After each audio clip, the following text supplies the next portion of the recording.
All righty, we are live. That is true. Yes. First Mhm. day. First day. First day. Well, hey, to everybody that has seen my post, man, thank you guys for coming out. First episode of the TurnDown podcast.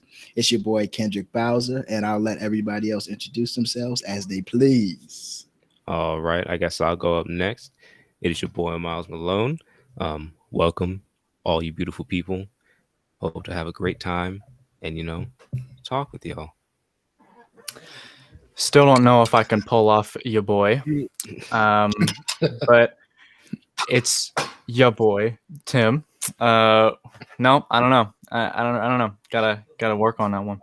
But yeah, so we're doing the thing, doing the podcast. Welcome, thank you everyone for being here. I'm really excited to get this going. Hang out with my buds. Yes, sir. Yes, sir. And for everybody that's listening, I mean, this has been, I think this whole podcast thing has kind of been a couple of months in the making. I know when all the Definitely. social justice stuff started, Miles and I particularly started doing. I followed Miles's lead. He started the lives and was really just good. It was a good way to kind of channel a lot of the frustration. I think a lot of us, not just black men, but black women, and people of other races as well. Tim, my good friend, was feeling a lot of stuff, Yeah. and we were able to come on and just talk.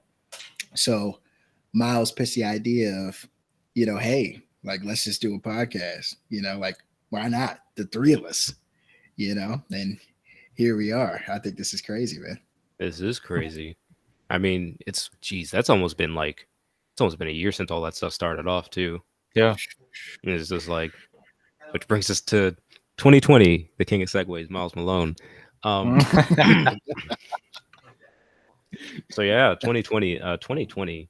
I know that we're now we're ending the second month of 2021. By the time you guys hear this, it'll be the beginning of March. Um, but I think 2020 is just as a year, I think still needs to be discussed. Yeah. Um, Oh yeah. so Oh yeah. so many things. I mean, to think about we've lost a lot of people, in the kind of public eye and Mm, personally. Um, and so much loss, lost time, um, mm.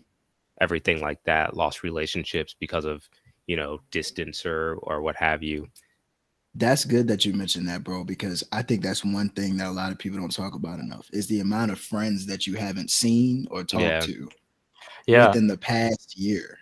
Yeah, there are so many friends that I mean this has always been a thing for me, but like I'll say, oh man, I gotta text blank, like I yeah, gotta do that, and then I'm too busy and I don't get to do it, but I can run into them, and at this point it's so hard to do that. Like you have to set up a Zoom call or something like that, hmm or Hangouts or whatever, and it's so tough to say that. Like I mean I haven't seen some friends in more than a year, but like friends that I would have seen, friends that I yeah, would Mm, have seen last year, because people drift apart, but like this is a time where we have no choice but to do that. yeah, And it hurts sometimes, And I mean, in this situation, it's like it's hard because I think once we got out of high school and everything, it was trendy to say like, "Oh, that person didn't reach out to me since high school. They're not my friend." yeah, Right? I was one of those Hmm. guys. I think I still kind of live by that a little bit. Like, if we were friends in high school, but you ain't talked to me in two yeah, years, I catch you at the gas station. It's like hmm Kendrick, my boy. I'm like, we weren't boys. Like Mm. yeah. it's been a long time. So like, would you guys think that applies to this with COVID and health and all of that going on, or would you say that that's kind of not like a I, I, criteria you I would hold think, somebody to? yeah, no. So I think this is a bit different. One, I think with this is an involuntary thing because I think there's different levels to friendships. You know what I mean?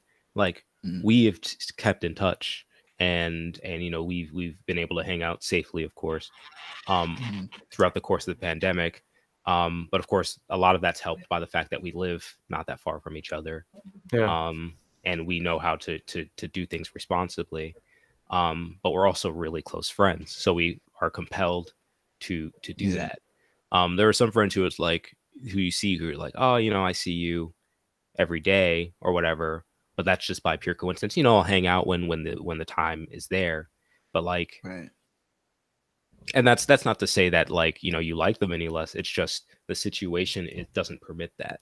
I can't see a friend who lives so far away, or they live on campus, where everything's like super strict and locked down and everything. I mean, I even have like still close friends who I have only recently begun to see this past week, just because of like, oh, they live far away, or like that's like our friend Zach. Mm-hmm. The first time I was able to see Zach since the pandemic started, because he lives up in PA normally. I mean, he's closer here now because of school and everything.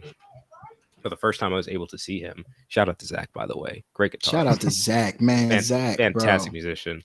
Come on, man. Yeah. But like like the only reason I've been able to see him is because I have a class on campus now, and he just so happens to have a class at the same time on campus. So and recitals too, and recitals too now. As of this past week, so he's in my recital. So that's been a great way to kind of stay connected and everything. But like before that, Zach at a certain point right before the pandemic started, he was a part of my daily life. Hanging out with Nell and all of them and everything. That was it, man. And during rehearsal and everything, it was like, yeah, I see him every day. And then all of a sudden, pandemic happens, and we'll set up a Zoom call in that big group chat that we have. But it's like, I realized, I'm like, I haven't seen your face in a year. I haven't seen Pat at all. Like, Pat, man. over like Zoom and stuff.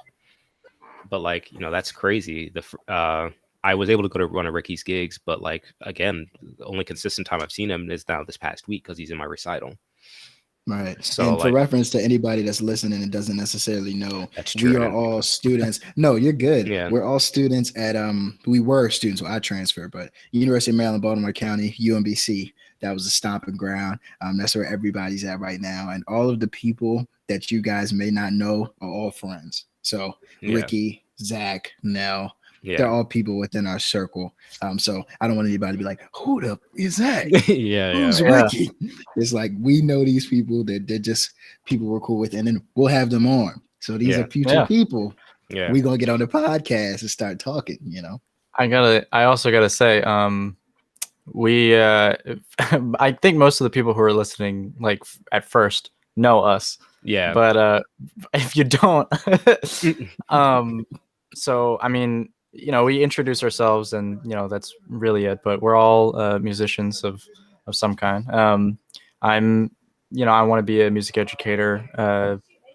Miles, performing musician, as well as a music educator too. Privately. I definitely want to work. Yeah, I want to work in a classroom. Which I'm not dealing with those kids. Yeah.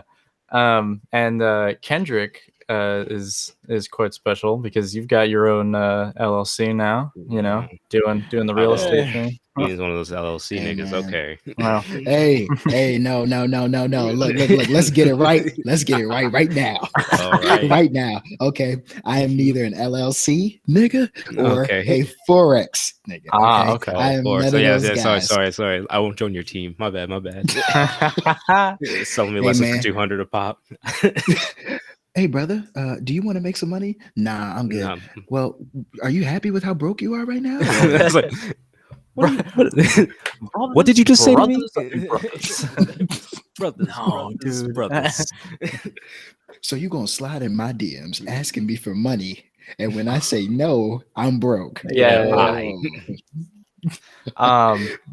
But yeah, Kendrick is not one of those. No. I'm not. No. I actually do business. Speaking of that, I'm looking to launch my second business soon, but that's to be announced. And I'm gonna wait. Shameless plug. I'm gonna wait. But sooner or later, I'm gonna get y'all hip to what it is. Okay, so let's keep going. So the way we met is all I think pretty interesting, because it's like crazy story. Very staggered, and almost what seems like by chance always. Miles and I met. We went to the same elementary school. Second grade when you moved here. When I moved, so I guess I could give that backstory. Yeah, sure. So like my parents were military, So once they got out, we were living in Arizona, right outside Fort Huachuca, in a little town called Sierra Vista. Shout out to the Vista, you know what I'm saying? Shout out to the V's. Shout out to the V's. It's hot. Hot. That's all I know. Dry heat, y'all. Dry heat though, so it's not musty. But when I was about, well, it was 2007, so it was December 2007, so I had just turned 8 recently. We packed up after my parents had separated from service, and we all moved out here to Maryland. And I went to a little elementary school called right down the street from my house called Ridgeway Elementary. And I remember before my first day of actually coming in, the teachers, the principal, she brought me in. She was like, "Hey, here are the second grade classes," and she brought me to a bunch of classes. I remember I walked into one class and she was like, "Hey, this is Miles. He's new. He's going to be new here. He's going to be in the next class over." And I remember Tim, little kid, little kid. He was. I was extremely small. Yeah. And he says to me, "Oh, me and my friend, was it Tavel? It was Tavel, yeah. My friend Tavel. Shout out to Tavel, wherever you at. Shout out to Tavel. A long time since yeah. But it was like, it's like me and my friend Tavel, like we can play with you, whatever. And of course, that meant a lot to me, being, the new kid from across the country. So yeah, that's how Tim and I met initially, and then man, that's really funny. Like I didn't realize kind of until now that it's like almost a similar story with like me and Kendrick. Bro, and that's crazy. Let me tell them that, because it's funny. Miles mentions how he moved from out of the state. I came from PG County, and I was coming out to Old Mill, and it was so new, such a new experience. This was middle school. This was 8th grade, I think. 8th grade. Yeah, I'm like 12, and I went to the band class. Now, mind you, I'm coming from primarily Black area, right? Like, this is PG, so I'm not around a lot of white people. I never had a white friend pretty much prior to that. Like, I was just immersed in the city. So coming to Old Mill was like, oh man, like a lot of different races, a lot of different ethnicities, and I was excited just to see that diversity. But I never expected to be real close to somebody who was not Black initially. Yeah. So I'm sitting in class, and this little guy, little still Asian small guy, yeah, small, pretty small at the time. Like, my grandma's Korean, so that's that's why I looked a lot more Asian when I was younger. Oh no, for sure. And he's got this big bari sax. And for those that don't play instruments, a baritone sax, just imagine the cute saxophone you see in the smooth jazz videos, but you put like steroids in it, and the thing just grows. And that's what this is, right? We talking like mega. And he's sitting there, and the sax is like consuming him, but he's like holding it, and he's getting it. He's playing, he's playing notes, playing stuff. So I'm like, who is this brother? And I think when we got up, I was going to the band room and to the sax room, and he just looked at me, and Tim was like, "Hey man, are you new here?" And I was like, "Yeah, I'm new." He's like, I'm Tim, man. Nice to meet you. And we just hit it off. And then lo and behold, you were in my English class. Yeah, I thought we literally went to English. I thought it was opposite. I thought we met in English, and then because I remember you walking in, I'm pretty sure it was English, unless I'm like remembering Miles. I don't know, but like I think it was you came in English class, and then we talked for a while, and then like we had lunch right after, and then we were just talking for a while, and then I was like, I got band next, and you're like, shoot, me too. And then I showed you to where the band room was, and I did and do in fact play bari sax. And at the time it was almost as big as me, which I was short, very small. Weren't we all? Yeah. My thing is, I'd rather would have been short, bro. I was walking up in there with a plaid shirt, some big baggy jeans, and some Timbs. I had the butters on my feet, y'all. I had the butters. Butter, not the butters. And why was it 70 degrees outside? I looked like I was ready to fight coming up in the Old Mill, man. God. No, man, but it's but exciting, then man. how all three of us met. Miles, so Miles went to a different middle school than we did, or I went to a different middle school than Miles, because I went to like the IB program. South. Yeah, Yeah, it was in the I guess same we building, should but explain that. Yeah, it's like middle school split up in the same building, but like two different middle schools. One is IB program, and one is turned normal. One was normal, but then it turned to STEM, I think, after we left. Yeah. So I went to the IB one, and that's where I met Kendrick, and then after we all went to the same high school, it's just fed into the same place, also the same building. Yes. Yeah. And janky fucking school. Indeed. So bad. There are no walls. Like a sandwich. There were no real walls. Nope. So we had these like paper thin half walls that people could throw staplers and shit over. Oh yeah, it was a very fun experience. Bro, north and south, it was so whack, man. Because like, if you wanted to, I'm sure I could have snuck in the south and become a student for the day. Oh, absolutely. If you go to the library had a path, so I could look in and see south. Yeah. So if I wanted, if no one was looking, I could just run through with my backpack and everything and be a south student. Like, it just changed schools. Yeah. Like, the fuck. But yeah, so we all went to the same high school after that, and Kendrick and I didn't hang out as much, and I didn't hang out as much with Miles either until initially. I think it was initially really towards the end of sophomore year. End of sophomore year. I think that's when everything kind of was like for me. Yeah, same. Yeah, sophomore year was the worst. And then I started getting better from there. For me. Yeah, mine was sophomore year was the worst, and then junior, like the beginning of junior year was real bad, and then I joined theater in this latter half of junior year, and that was like the savior of my life, because I figured out something for myself, and then it just everything kind of fell into place. But now get this. Sorry, no, you talk my bad. I don't know. I don't really remember how we all started like hanging out. Did I introduce you guys, or did we all just hang out through the jazz band? No. That's the thing. Get this. I met Miles. That's right. You guys. Right. I dated a Manny my freshman year. That's when we dated. Y'all know what happened. I ain't gonna air it out on the podcast. Do it. But do it. Okay. It's good now because we're good now. I was dumped. Y'all. But hey, that's okay. He bounced back. Look where you are now. Guess what? Y'all see that? He's got her name on his chain. On the neck. The chain on the neck. You know what I'm saying? I was dating the chains. But I was dating a Manny. And it was one day she was like, hey, come over to my lunch table. Right. And mind you, Manny's she was real, nice, had some, she was Asian, had a nice white fan base, nice white friends. Fan base. And I'm hanging right? That was I don't think that's the term. Maybe it's not the term I'm looking for. Hey, yo. Fan base. All right, yeah. She was out there signing. She was sitting at the lunch table, freshman year. Sophomore year, signing autographs. Yeah. Walking down the red carpet with her fan base, her white fan base, by the way. Which, sir. She's staring at me right now. She looked like she's about to yank me through this. She's gonna throw lightning. But you know what? So she was sitting at the table. It was all her white friends, and I was like, I was like a fish in just I was gone. I was like fish, big pond, yeah. Fish on land, small fish, big pond, right? I was like, oh my God.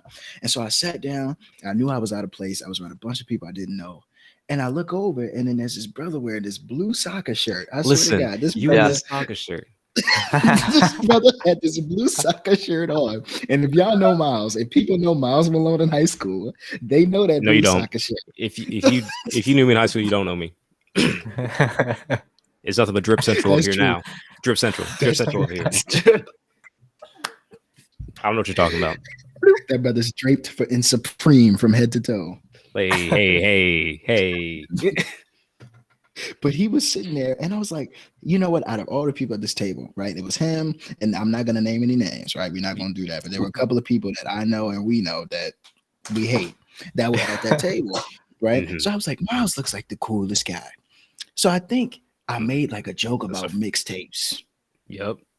There was a joke about mixtapes. I was like, man, I got a fire mixtape. And Miles was like, so you got a mixtape? And then, of course, the only two black people was some type of, that was the connection. It was like that was the connection. Mixtape. So from then on, Miles was mixtape guy in my head, and every time I saw Miles, I referred to the brother as mix. I said mixtapes, Just out the hallway, mixtapes. like mixtape. Like, yeah, I got my new Christmas mixtape out. I got ho ho ho's. You know, that's a That's so funny, dude. Nothing but mixtapes. And then from then on, yeah. So, but Tim, when we all came together, that's when Miles and I like really got tight because it was just by passing when I would say something to him. But then when we all got together through you, and you were like, "Oh, Miles is my boy," and I was like, "Oh, what, Miles mixtape?" And that's how we kind of all came together. And then boom, turn down, brother, turn down. Yeah. And here we are. You're welcome.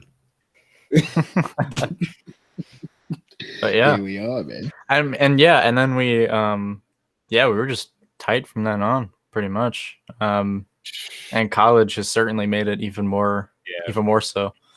What was that day? I think there was a specific day though where I think when we had to stay after school junior year for it was SAT. We were practicing for SATs and we didn't actually practice anything. Yes. Because it was us Wow. and then someone else. But but yes, we got it. We know who. Indeed. We know The world may never know. But but yes, it was us. And then I forgot, like, I think that's when we got it. That's when Kendrick, you introduced us to Thundercat, which is like, Yes, sir. Yes, all that stuff. sir. I Like, showed y'all. I think Kate Renata too, or was that the actual day of SATs when we went back to Tim's? Kate Renata was the SATs. Yeah, We were that was place. SATs. Yeah, we were at Tim's place. But yeah, I think that was the day when we were all like, okay, what we got it. Oh my god. Yeah. We were like, this is. I think we probably knowing us and the type of people we are, we were probably like, man, this is gonna be a friendship that lasts forever, man. I think like that day, I think we initially were probably like that was said. Like, yeah, we were, that's what I'm saying. I'm pretty sure because we're first of all we're 100% the type of people that would say something like that. Yes. I know I am, and yeah, I'm pretty sure we said it that day, and well, here we are. So very cool. Yeah, and that's the thing about like friendships. You know, it's like I think there are different categories of friendships, but then there are those certain people that you can just not talk to for like a month. Yeah. A month could go by, 3 months could go by, but it's like regardless of what happens, like I know I could hit Miles up. Yo, brother, what's up? I could hit Tim up. Yo, we can just all click. There's not gonna be, because of that gap in time talked or whatever you want to consider it, there's not gonna be like a different vibe. Yeah, definitely. Yeah, and I was thinking about that actually when you were talking before, when you're saying like I see someone at the gas station and they're like, yo, what's up, man, and you're like, dude, what, come on. But I mean it kind of depends, right? Like I feel like for people that were extremely close to me, we've got a couple of friends like that where like I'll hang out with them and I'll be like, man, this was like nothing, like no time has gone by, like this is awesome. Right. And then, I mean, of course, we're more mature people now, right? But like, still, it's like this is great. But but there's some people I feel like, I mean, it's more so of like drifting apart, and not necessarily like, hey man, you didn't talk to me, like I'm not gonna, I don't got the time for you now. It's more like, oh hey, what's up? And there's no spark there anymore, I guess. Which is kind of unfortunate that happens sometimes. But we were talking about that with like this year, right? Or last year, 2020, and continuing in 2021 because the pandemic is not over. It's we're on our way and we're very close, but that doesn't mean that it's over yet. So done. I think another thing actually before we get on to just 2020 in general with that. There's also like, this is giving me the pandemic and friendships and talking about that. Like I've had friends like that. Like I have friends from high school. They're really good friends of mine now, but like after high school, I really didn't hang out with them until like on a whim. Sometime a few months ago. I'm not going to name drop yet. Maybe you guys will find out. Maybe you won't. Oof. But that mystery, just on happenstance, like I just on a whim one day, one of my friends was like, hey, you want to hang out? It's gonna be safe, whatever. And I was like, you know what, sure, why not? I haven't seen people in a while, like why not? And they were there. And mind you, these people, these are friends that I hadn't really seen since the summer after high school ended. that was probably like the last time I saw them. Like, and then I just assumed like, whatever, like it'll be cool, and I just won't ever see them. And like I'll see them when I see them, but it's not like I'm hanging out. So like basically from freshman year of college until the summer after, this past summer after sophomore year, I just hadn't seen them at all, and they were there at this gathering, and it was like, oh, like we started talking, and it was like, wow, it was just kind of, and on a whim I was like, hey, you guys want to hang out? I think at the time I was like, I need somebody to like work out with or something, and that's when it was like I knew that they had like the equipment, and they're like, yeah, cool. So we all started working out together, and like now it's at the point where I'm over there all the time, like if like I pretty much the people I've seen like in person on a consistent basis outside of my family are you guys, them, and one or two other friends. Yeah. So it's kind of like that in a weird way. Kind of also gave me that, and that friendship kind of wouldn't have been brought back if it weren't for the Yeah. pandemic. So Right. it's, you kind of look at things like, oh, like this whole thing kind of sucks, but sometimes you have to kind of look at it with a more positive light, and like it was like, well, this wouldn't have happened, Yeah. I mean, look at Tim right now. I mean, Tim's in a relationship, that Yeah. was formed during the pandemic, Yeah. right? Like a great relationship, probably the best relationship he's ever been in. And that is 100%. Yeah.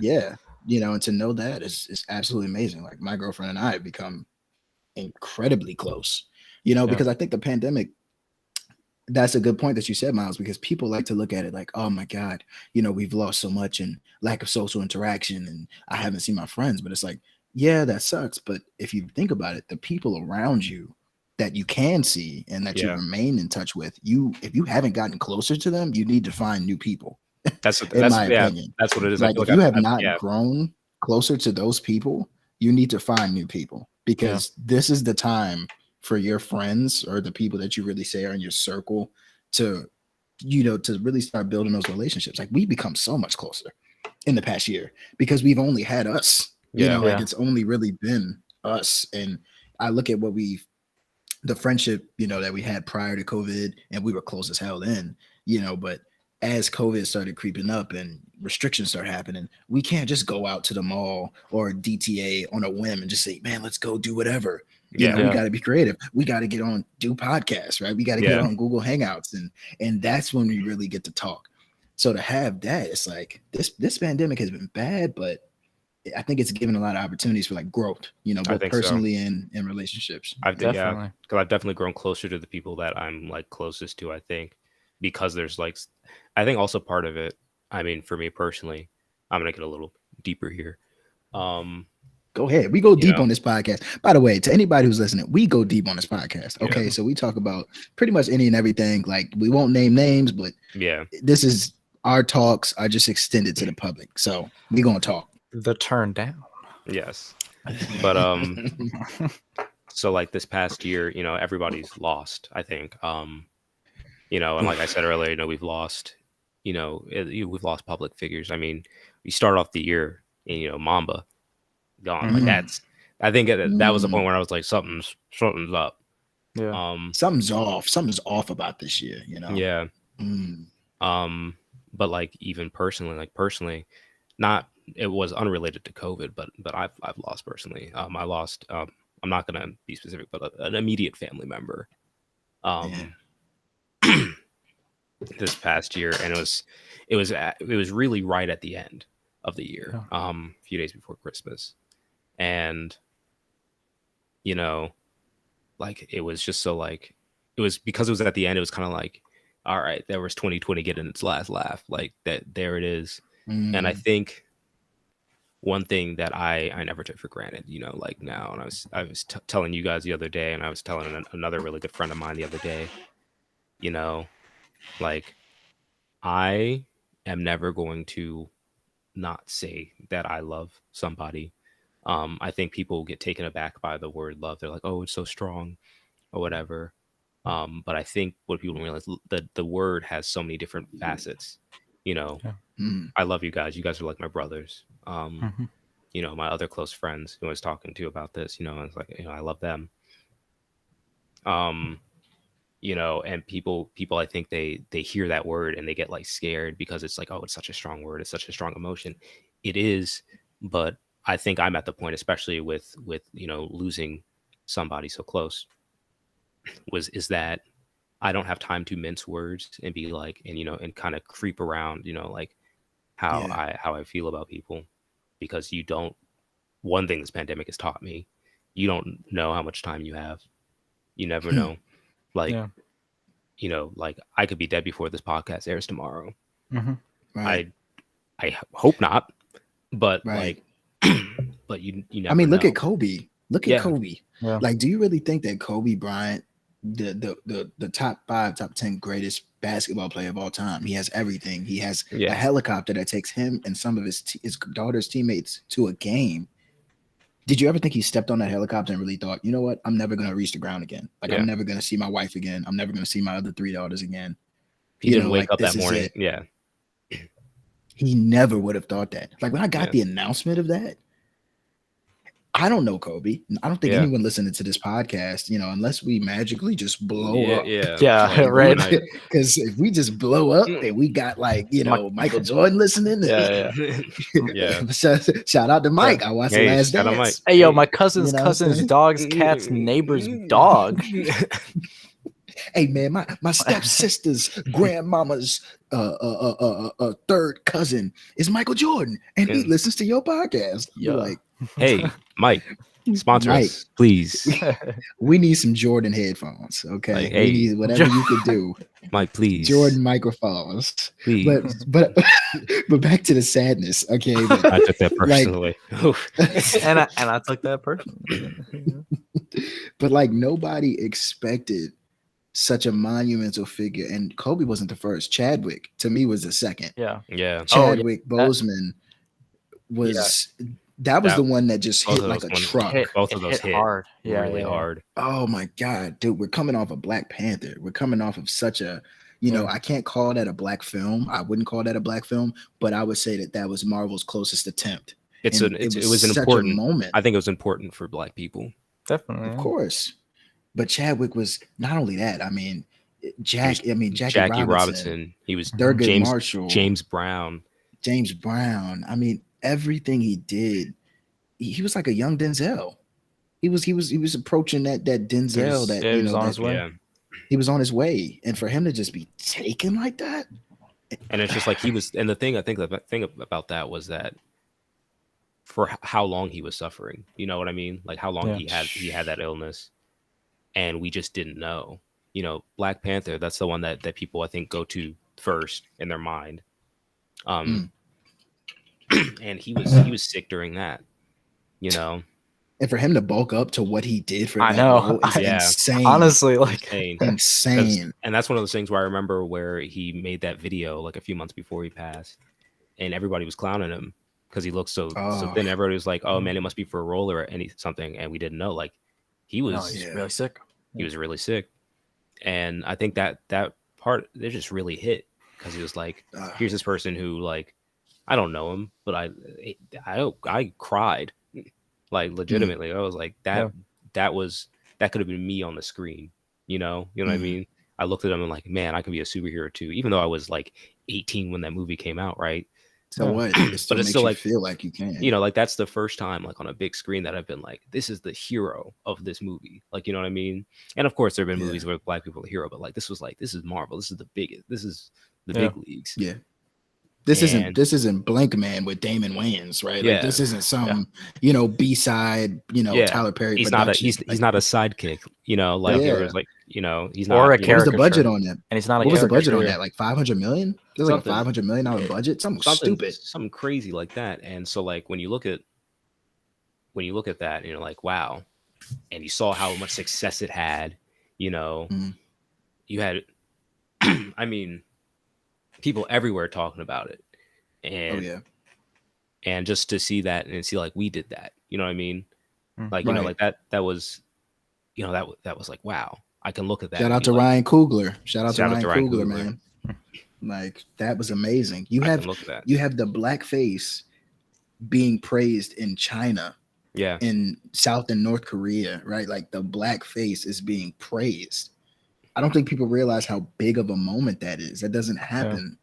You know, it doesn't happen regularly in this country, let alone overseas. Yeah. Definitely, yeah. You know, so that was a huge loss, man. And Chad, and 2020 was more of like a pinball of death, right? Like that's kind of it. You know, that's the closest comparison I can say. Like John Lewis, you know, Little Richard. Like we lost some heavy hitters, man. But I got to ask you guys, like, when you think about all the losses that we suffered that year, you know, how do you guys feel about the concept of when somebody goes, it's kind of just like, all right, you know, like you lose somebody and everyone grieves for a day and the world kind of grieves for like that day or two and then moves on.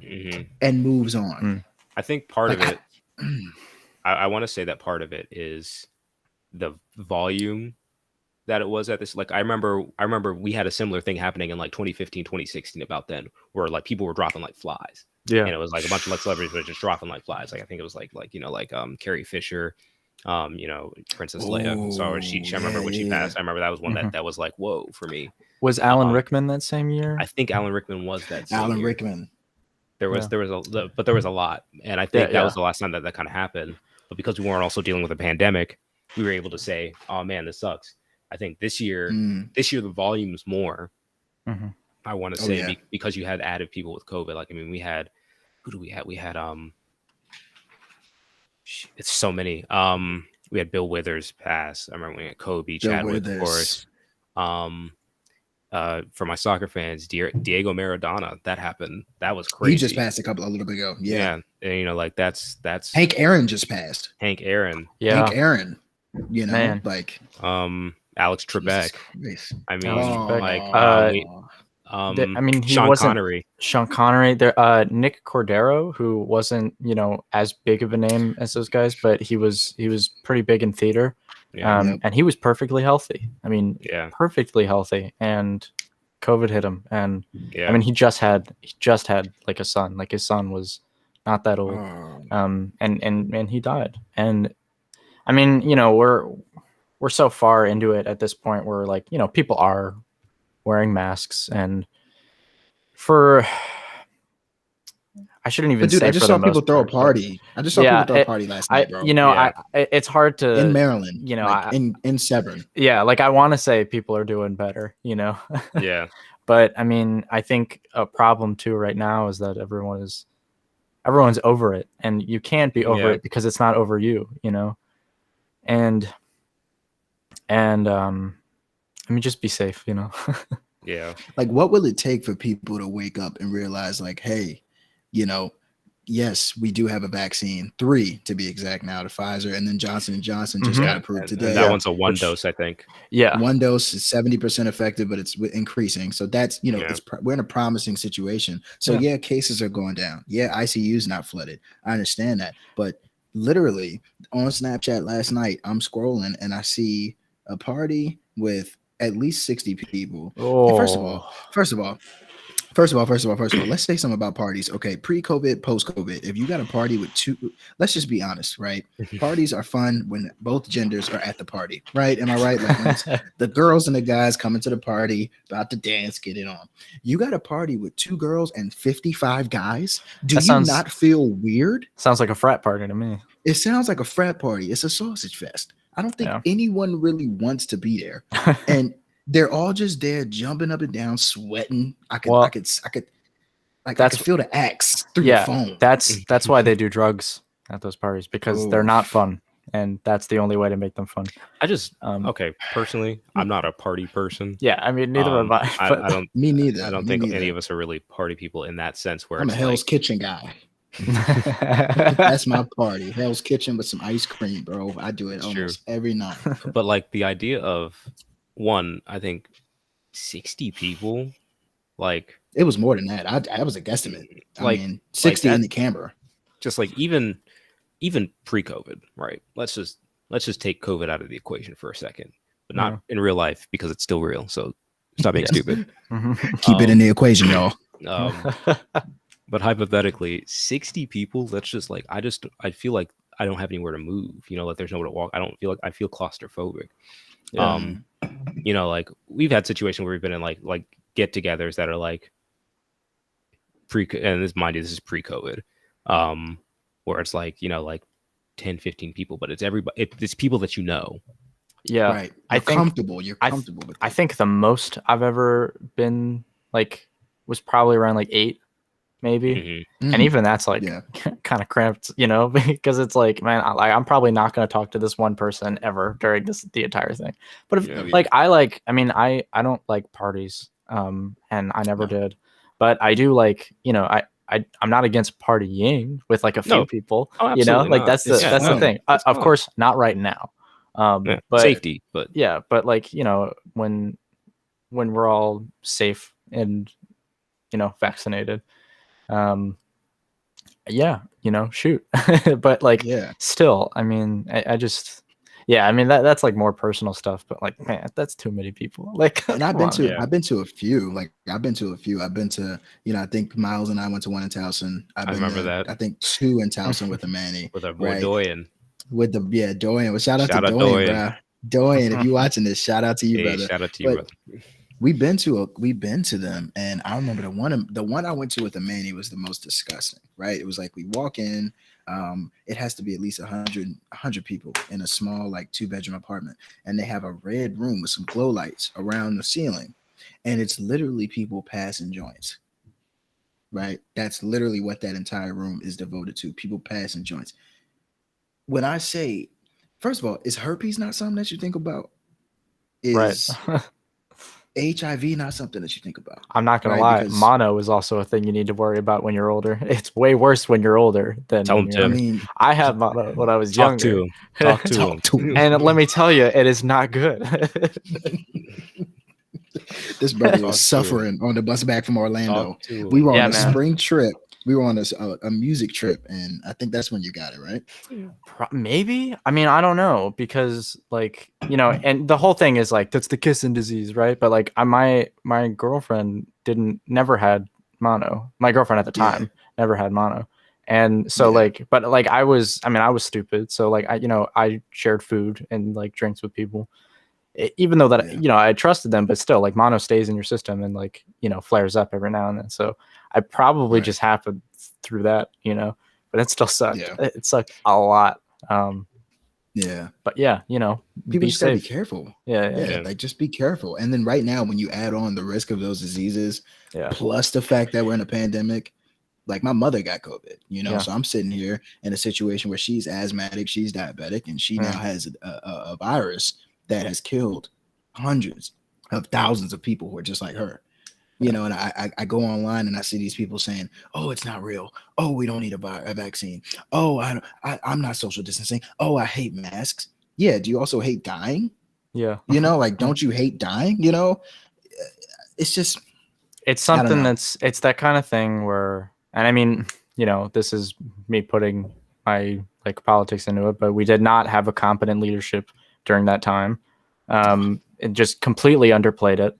And also, brothers, we don't like Trump. So if you listen to this podcast and you're a Trump fan, you better just get off. Don't listen again. Don't share. Don't like. Don't comment. F you. And please go seek psychological help. I mean, you can listen to it. Give us revenue. Like, give us money, please. But like, give us money. But like, well, okay. So here's another thing too. And I mean, like it also boggles my mind how people can support what, but it is good in general to hear other people's thoughts and their opinions and things like that. And now I will say this too. There's a caveat to this, because everyone deserves the right. Everyone has the right to speak their mind. And we should listen to people if they've got a very strong opinion. Something, okay, why? But not everyone. Honestly, okay, everyone deserves to be heard, right? Not everyone deserves actually to be listened to. Like, just because you got an opinion does not always mean it's the right one, and that goes for me too. Like this brother Tim, man, spitting facts. But seriously, I mean, it's this kind of thing where like people are out there and hating, you know, like, and I mean, like hate, you know, Yeah. against other people. And it's just not, there's a lot of things that people hold, that a lot of opinions that people hold that are not even based in fact, although they sometimes say it is. And there are so many things, like, you know, some experiences or the way they were taught, you know, so like people can hate another, you know, like a person of color or something like that, you know, and because they've never actually like truly met a person of color who, like, you know, like they really just never met them, you know. Yeah. Because that can happen, and or like people they've met, you know, or they'll say like, oh, I know a couple people, you know, I got black friends, like that's the kind of thing, and it's like, listen, man, like what's it's about the situations and where people grew up, and you know, and everyone's got something different, you know. I honestly, and that's also why I feel that the two-party system is also flawed, because it locks everyone into a category in which is not true, you know, people are because because exactly, and it's a political spectrum. It's not left or right, you know. And the way we talk now is the left, the right, you know, like the leftist media, the narrative, and then you have, like, you know, like liberals. I mean, I'm more of a liberal person now than I've ever been, but I wouldn't say like I'm a Democrat. Like I mean, I don't know. Like I go back and forth so that I can vote in primaries, you know. Like I'm truly an independent person. Hey, let's change the definition of a liberal, because Tim, I don't think you're truly a liberal, right? And I think people need to recognize this. I think a lot of people think they're liberals. You have to understand, the liberal's not for anybody. The conservative's not for anybody, right? Like it's not a thing. Like no one's truly for the people. I think if you're for the people, you can be independent, make yourself something else, because a lot of liberals pass a lot of bills, a lot of laws that do just as much damage to people of color as conservatives do. No, it's true. Right? Like they're, it's so dangerous, man. I also feel that liberal and conservative, I mean, it does apply to change in general in a social standpoint, but I feel like it really applies mostly to economics. Yeah, that's true. But you know, in that sense, with social things, like change is always scary, right? But it's not always bad. In fact, the way change is happening now is often good, as long as it's change that goes forward. And a lot of the change that we made last year and the year before that, and the year before that and the year before that, were 4 years, just saying, were backwards. And it wasn't change, it was regression. It wasn't progression, it was regression. And I mean, that's the problem, is that people are afraid of change. I was just talking to my parents about this, but people are extremely afraid of change. You know, if we conservatives, right, if we put it in that, are afraid of change, and it doesn't matter what form it takes. So like if we take, for example, what just happened is like the Hasbro is changing Mr. Potato Head to just Potato Head. I didn't hear about that. Yeah. It's just like, oh, let's just put out like a, you know, let's put out like a gender neutral. Just not like, not, you know, it's Mr. Mrs. First of all, it's a potato. So like to be outraged over the like, sure, like sure, they're changing it because it's like, oh, it's Mr. Potato Head, but they also have Mrs. Potato Head. But it's like, what if we just put this as Potato Head, and then you can do whatever, you know, like that's kind of the point of a potato head anyway. And there sometimes there's outrage over that, like I can't believe, I saw something like that on Facebook earlier. Exactly. And it's like I can't exactly, but I can't, but it's like I can't believe this, you know, like I can't believe that this is happening. And it's like, okay, who gives a shit? It's a plastic potato. Hey, that's my thing. That's my plastic potato, and it's a Mister because men rule the world. So, but that's I mean, you know, like whatever. / sarcasm. You know. Also, that's sarcasm. But the thing is also, like, people were outraged when Ms. Pac-Man came out too. You know. That was a lot of backlash. I mean, so like, who gives a shit? You see that stuff like historically though. Like I remember when they announced Haley Holly Bailey Yeah, as the new New Ariel mermaid. the new Little Mermaid. Mermaid. Yes. And there was a lot of backlash. There was a and lot of there- backlash. Because like There still kind of is a little bit. Now it's like- people aren't caring Oh, as much. yeah. She's half fish. she's a fish. She was green in the original story. She wasn't white, so I don't know what Yeah. like that. And so like or Right. like when with the new Star Wars trilogy, the first trailer when they had John Boyega. Yeah, they had Finn, they had John Boyega in this first one, and they had to like change the trailer in China because they were like, oh, like they changed his storyline. Yeah. Because there was so much outrage. They didn't want him to be like a Jedi or whatever. They didn't want him to be like the main character. Which he should have been, because they literally in America at least, they advertised to the public that he was the next Yeah. Jedi. And the thing is they hinted at it at the end of the movies and everything, but it's like it was too little too late. And like you see stuff like that where it's like, why are your people so outraged by other people getting representation? You know what I mean? It's like because it's like, change. And and that's not an excuse. It's just a reason, and it's not a good one, frankly. In my opinion, not a good enough reason. Like just because, And I mean that's the thing where it's like, and then you also have the debate of like, is it worth rebranding all these characters? Because I mean like there's stuff like the people who didn't actually read the comics and everything, like when Miles Morales, when all the stuff was coming out, it was like there's gonna be a black Spider-Man, he's black, and I was like, there's been Miles Morales has been a character for quite a while now. Yeah, he became a character after Obama became president, I believe. Yeah. Which I didn't even know it was that recent. I thought Miles Morales has been a character for so long, but I think I was also thinking of Miguel O'Hara, who's Spider-Man 2099 is not black, but not white. But like, and I think that was a weird thing where people were like mad about that. It's like, you can't make Spider-Man black, Spider-Man's white. And I'm like, he's Spider-Man. Like also it's also a different character. That was the other thing where it was like, it's not even like they're saying, oh, Peter Parker's black now. It's like, this is a different character who also just so happens to be like Spider-Man. But then there was the debate of, well, why do you keep rebranding these old characters instead of making new characters? And that's always an interesting topic. To discuss. It's never enough. Yeah, there's always a thing that people are going to be upset about. And that's the thing. I'm like, do you know how many people were outraged about Black Panther? Yeah, like how many people actually truly did not go see that film because of the fact that what's your excuse now? This is a character that's been in Marvel since what, the 60s?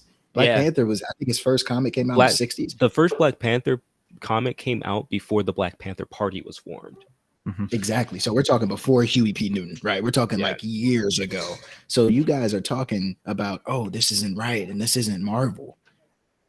In what way? Oh, because a blackface just made $2 billion globally. It's been Marvel. Another thing that's interesting, Nick Fury, Samuel L. Jackson. Nobody can tell me that Nick Fury is not Samuel L. Jackson anymore. But he wasn't. He was white before. He used to be. Yeah, he was white. But now all of his iterations are black now. So, and I mean, and it's Samuel L. Jackson. Like, if you can't appreciate Samuel L. Jackson as Nick Fury, well, I think that's also like, I mean, not a problem with Samuel L. Jackson, like, thank God for him, right? But I think because it was Samuel L. Jackson, it's like, oh, it's cool. It's Samuel L. Jackson, It's Samuel. So it's like, and that's the thing. And that's the thing. Like, I didn't see as much outrage for that when he was cast. You know what I mean? Yeah. So I think people think that people need to realize is that was a good example of it doesn't really matter. Yeah. Like it doesn't matter as long as they do a good job. That's like when they were talking about getting Idris Elba for James Bond, and everybody was like, love that. Everyone was like, absolutely. It was like, no, you can't do that. He's always been white. And it's like, it doesn't matter though, does it? Wait until they make Michael B. Jordan Superman. Ooh. Wait till that happens because that's in talks. That's in talks. That's gonna make be awesome. I want to. There ain't no black people on crypto. Like he's an alien. Shut up, dude. What are you talking about? That's like the Teen Titans live action show where they had the black girl playing Starfire, and I'm like, she was an orange alien. Like, does it matter? Yeah. Like, is it really that important to you? Like, she was an alien. Watch they make his kryptonite crack. Hey, yo. They would do something. We got this dime right here. We got this rock. You want that cake? It's just like Superman. Oh no. That's how they gonna do them, bro. Oh, no. 1980s crack epidemic. We already know. I wouldn't be surprised, we'll actually. I put it wouldn't be past them. surprised, bro. Because they can never that's give us everything. But maybe not. Maybe not. Give them the benefit of the doubt. Well, yes, And until it happens. And I think it's time for people to just realize, right? I think it's time for people to realize the fact that Black people are so underappreciated in society. It's insane. When you look at a lot of the trendy music you listen to, when you look at a lot of the trendy movies you may watch, when you look at a lot of the shows that you may laugh at every single Monday night on CBS, look at how many Black writers, whether they're credited or not credited, Also, had CBS something to sponsor do- us, please.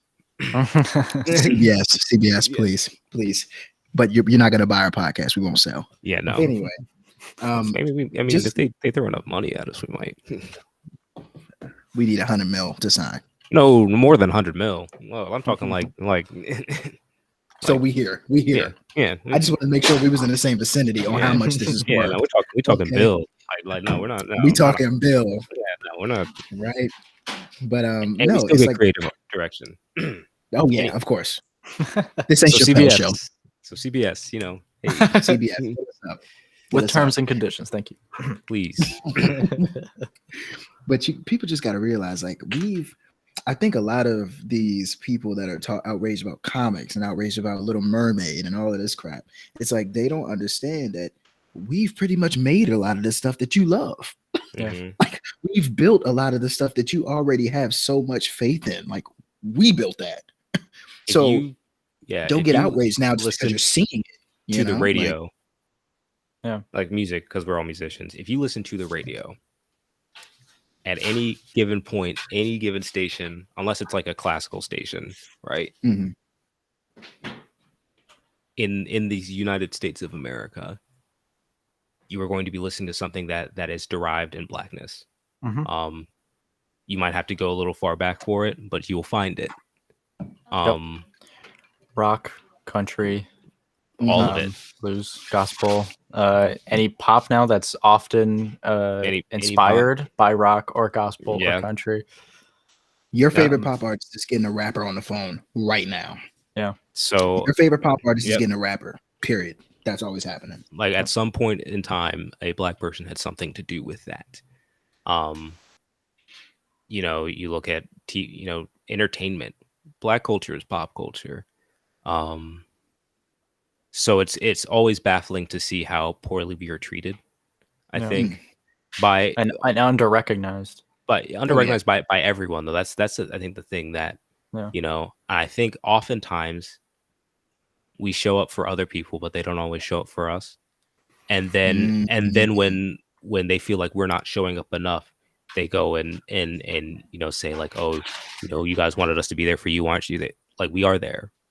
And this past year exposed that to the core. Mhm. It exposed that to the core. How people look at Black, like COVID. I'm thankful for COVID. And I'm thankful for police brutality. As harsh as that sounds, people might look at that statement like, "Oh, Kendrick, what are you talking about?" Because when you look at our problems being put on the forefront, Rodney King was already done, right? Trayvon Martin wasn't recorded. Michael Brown wasn't recorded.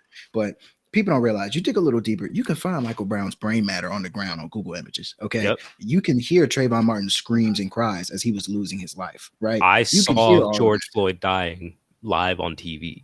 You know what I So mean? Like I saw that on Eric, CNN. I saw Eric Garner dying live on TV when the You know what I brother mean? got choked out by 5 police officers. Yeah. Okay. So we can see all of this. But the fact is, we're starting to see people use our discrepancies as a clout chaser. Yeah. You're using what we go through as a means to get popular. Hey, y'all, can we talk about this problem? Because I feel so bad for the Black community.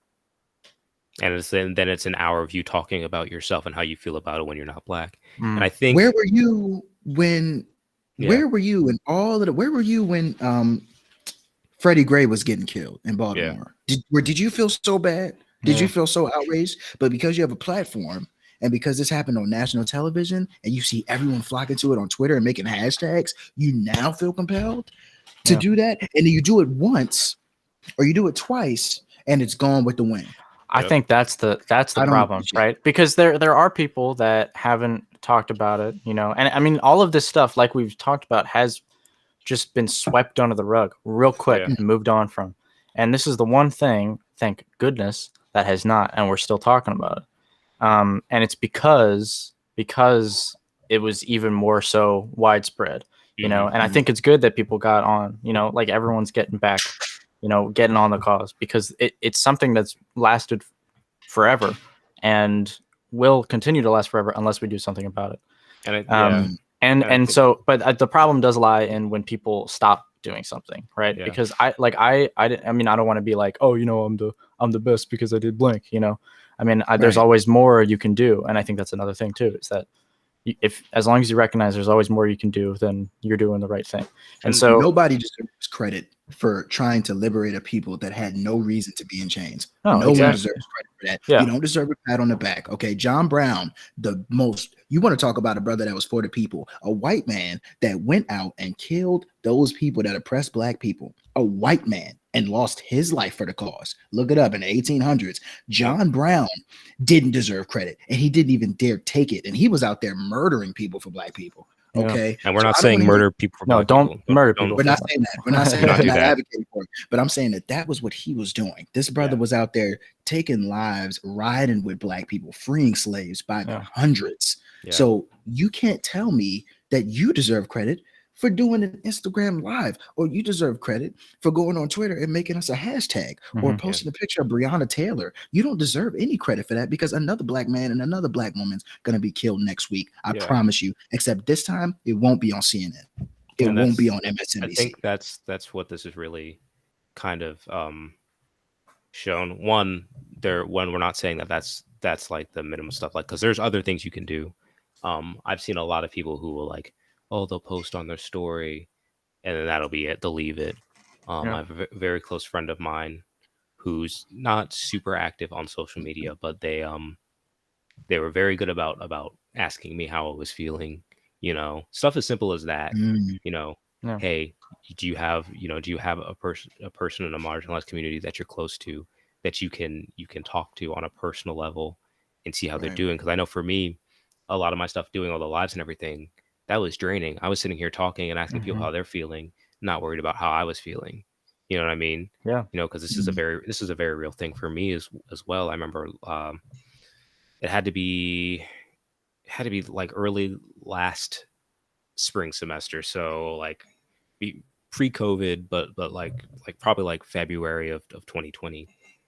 And I remember I was on my way home from school and I got stopped by a police officer on the road, and you know, like that was just like the scariest thing for me. Like I legitimately like thought like my life is over, because for the fact that I knew that I was not doing anything wrong and I was still stopped, and that I was stopped after not, you know, so basically what happened is I was driving down the road. They have police around. It's by an airport, so they have police that kind of sit around there. I see a cop, and I'm not the only person on the road, but I see him sitting off to the side. I'm like, okay, whatever. So I make sure I'm not speeding, make sure I'm not driving erratically. After I pass him, he comes out behind me.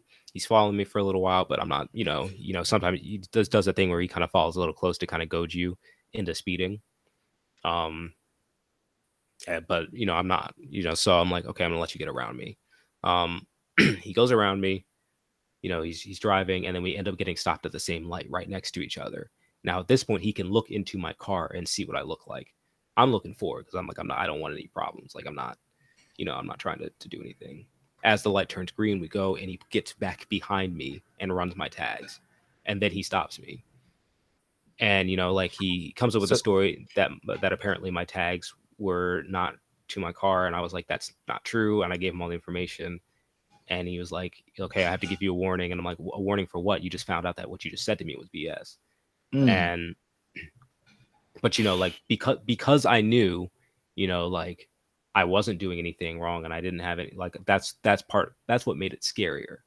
And you know, I held on to that, and then when George Floyd happened and I started doing the lives and everything, and you know, it became like a weekly thing where I'm sitting there and I'm expressing.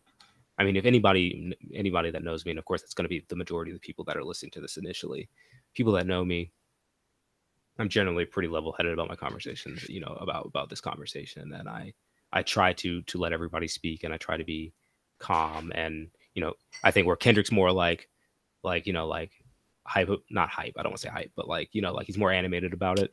I'm generally more the person that's like, all right, talking like I am now.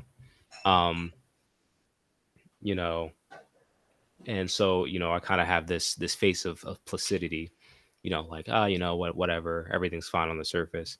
But I was Mm. really like, all that stuff was affecting me. Seeing this isn't this is not the first time I've seen a black man, a man that looks like me, killed on live TV. That doesn't happen to anybody else at the volume that it happens to us. Like, Yeah. Mm. you see, like, when January 6th, when that happened, that lady who was shot by Capitol Police, they Oh. didn't air her death. The video's there, you can look for it, but they didn't air her death on CNN. Mm. I walked Yeah. downstairs from class, from being in a Zoom class, and I saw George And a Floyd black man dying. dying. And Yeah. get this. Those people are liberal. Yeah, CNN is liberal. Yeah. and the full and But you the put a black man yeah, dying on TV, the full 9 minutes. Like, walking up, I'm in class, unfiltered. and I Yeah. have to. And the thing about that's the middle of the day. I have to go back to class later. Mm-hmm. Yep. I have to somehow reconcile that and get on with the rest of my day. And all this is going on, and I'm putting myself up and hearing people and letting them put their traumas on me. But I'm sitting here, collecting all of that and being able to talk to this friend. They were a very big help, and just stuff like that, where like, even though they didn't post as much as other people, they did the things at home. It's those things at home that count too. And Right. people might call you out. It's like, oh, you don't speak enough or whatever. But, like, as long as you know that you're doing the right thing, that's all you can do. Because it's a lot better than, say, oh, doing a bunch of lies, but you're really not having any black people on to talk about these problems. Mm-hmm. Yeah. You taking the forefront and saying, yeah, here's this great thing I did. Look at me. If you aren't black, you need to sit back and listen. I think That's a fact. that was If the you're main not thing. black, you need to sit back, you need to listen, and you need to be there for those black friends black friends Yeah. that you may have. You need Yeah. to listen because you have no reason to think that you should be at the forefront of a movement for our liberation. There's no reason for you to think that. You have nothing to do with it. You weren't the people in change. You aren't the people that are being profiled for absolutely Yeah. no reason. You need to sit back and you need to listen. That's the best thing because I'm tired of people coming out here jumping up and being the forefront of our discussions. Like, why are white people in line talking about oh yeah, we're here for the blacks. Let's talk about Section 8. Let's talk about welfare. Let's help them out with these COVID checks. Like, It's like, let them talk. You know what I mean? let It's like, black people talk. Is that what they need? Yeah. Is this a situation? Like, do you not know that we've been living in Section 8 ridden welfare communities for years? When is there going to be a change? it's like, why When is is there what- going to be yeah. a situation where you go into these communities and uplift these people? You don't see people when you look at communities as a whole, right? Mhm. For example, let's look at the Jewish community. When we look at the community as a whole, you see that they're there for each other. You see that they have the resources, and you see that they teach their kin everything that they were taught. Mhm. What is a black mother who is illiterate, raised from a mother that's illiterate, has a baby at 16 on Section 8? What is she going to teach her kids? Oh, here's a Section 8 voucher? What is she going to teach her kids? Multiply that by the millions. Yeah. And you have a community because of slavery, because of redlining, because of all these things that has constantly been just punched in the mouth. And there's no community like that. You can't tell me that. There's no community like that. And you Yeah. have a Nobody government else. giving them bad education because they're not funding them well enough. Yeah.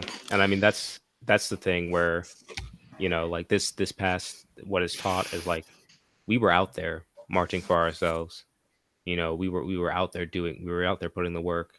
A lot of times, and that was a big issue that I had with a lot of this stuff, is like, when everything would turn into riots, a lot of the times it was people that were not us who were, like, Mhm. Mm. breaking in windows, particularly, people who were just going there to break stuff. Yeah. Mhm. And the thing about that is that we were taking the blame for it. Yep. Because We always take the blame. because when people say, when people say, like, Black Lives Matter, initially they think black people. So when you have a bunch of white people who are there to cause, I'm not saying white people specifically, but that, yes, People that aren't yeah, black. People that aren't black. people that aren't black there to break stuff, or who aren't actually there to be supportive. Right. When you have that, we take the blame for it. And that's where you have these people who are like, oh, you can't take them seriously, they're animals or whatever. And I think that you know, like people need to understand that you cannot speak on behalf of us. You need to give us the platform to speak on behalf of ourselves because we do not have it. Go talk to a Native American and ask me who the true animals are. Go talk to them. Ask me who the true animals are. Look at a map of this country in the 1600s. Yeah. Or before that. We can go way back. Look at a map of this country back then, before the revolution, and ask me who the true animals are, because it's not us. And I mean, that's the thing. And like, that's the thing about like this whole thing. I mean, like, probably the one group of people that is more underrepresented than Black people are Native people. By far. Because they're also because of genocide, and there aren't enough. Yeah. And I think that's another thing. I mean, that's probably the only other group of people that really understand our plight in this country to the same degree. Now, I will say, like, there are other minority groups, you know, Latinos and we're seeing a lot of violence against Asian people. Yeah. But we're seeing incidents. Right. We're seeing incidents. Like, there's a difference between incidents and hundreds of years of genocide. That's true. Yeah. But every race has gone through it. But I'm saying, like, Black people and Natives are the ones that have attempted genocides, raping of the culture. I mean, just all, like, think about this, right? A lot of people have been saying this recently, and I love it. When you go to every city, like, let's say Baltimore, let's say DC, let's say Philly, let's say San Francisco, or like California, right? Cities over there. There's a Chinatown. There's a Greek town. There's always, you know, like maybe Little Italy, right? There's a Mexican area, maybe like a Hispanic area, right? Where, you know, it's like it's entrenched in the culture. They have storefronts. What do you call the Black areas? That's interesting. Yeah, that is interesting. What do you call those? Ghettos. I was gonna say, we don't have a Black town. We don't have a Black town, because guess what? We were broken down from the inside out. We were stripped of any pride that we have. Black people in the 50s were respected. If you look, Black people in the 50s had dignity. As respected as you can be. Yeah. Really. Well, also, I mean, also, if you look at the food of Black culture, and I mean, you know, I'm also from, like, I got Southern family, so it's, you know, like, it's good, but it comes from being poor and from having to scrounge a bunch of shit together. And look at chitlins. That's pig intestines. Yeah, exactly. Yeah, I mean, it's the leftovers. And that's what we may do with it. And I think that's also one thing that I admire about Black people, is that we are very resilient people. You know, just to make the best of it. You know, everybody talks about, oh, you know, Black people, they can cook, you know, like season and everything. And people are like, don't make everything about slavery, but everything in the country is about slavery. It is about slavery. Everything about, you know, like, oh, don't get political. My being is political in this country by default because of the color of my skin. Because I think it's a coincidence. Yeah. Do you think it's a coincidence that Black people have the highest prison rate? And, like, do you think and not even the highest like population, like percentage out of everybody? But our prison rates are through the you roof, would just think, like the crime rates. Yeah, you would think that most people in prison would be white, because that's what most people in the population is. But also, I mean, I'm not sure. Does population count? Because once you're a prisoner, you're not a citizen anymore. You're not a citizen, but the general population, like, of how many people went to prison, you still count it from the general pop. So technically, yes, we have the highest prison rates. And you really think that slavery doesn't exist today?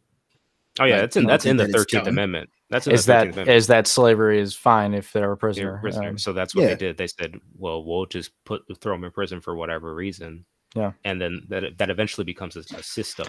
Yeah, and a lot of people, I feel that a lot of people probably think that prison is just people sitting in, like, cages all day. No, it's people working. I mean, pretty much every college, like every university, all of our furniture is made by, like, local prisoners who get paid barely anything. 8 cents an hour. Yeah. 8 cents an hour in most places. Certainly not enough. An hour in a day. I feel like it was something like crazy like that. I think it was something like that. Yeah. No, it's 8 cents an hour, and you only work, I think, like 4 or 5 hours out of the day. But what you're doing, I mean, you're planting mustard greens in acres, right down south. Like, they plant mustard greens for hours. Yeah. It's like agriculture comes from prisoners, furniture comes from prisoners. It's disgusting. Yep. And I mean, so, like, you look at stuff like that. and this is a very long way around to say, like, because I remember I saw it was on Twitter the other day, right? And that was a few weeks ago when everybody started bringing up awareness about violence against Asian Americans, which absolutely they should. Yeah. Yeah, It's increased. everybody. I was just looking at it earlier.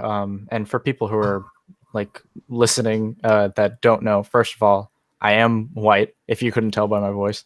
But I'm also Asian. My grandmother's from Korea. And I mean, I've always been very proud of that.